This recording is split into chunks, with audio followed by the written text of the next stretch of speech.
আজকে এই cute mini flower ভাসটা কিভাবে তৈরি করলাম সেটাই তোমাদের সাথে শেয়ার করব।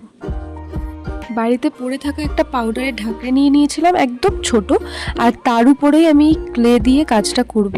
প্রথমে পাউডারের ঢাকনিতে সুন্দরভাবে আঠা লাগিয়ে নিয়েছিলাম যাতে ক্লেগুলো পড়ে না যায়, আর তারপর আমি এখানে এই হোয়াইট ক্লেটা নিয়ে নিয়েছিলাম আর এটাকে একদম ছোট ছোট গোল গোল ছোট গোল লাড্ডু টাইপের করে নিয়েছিলাম।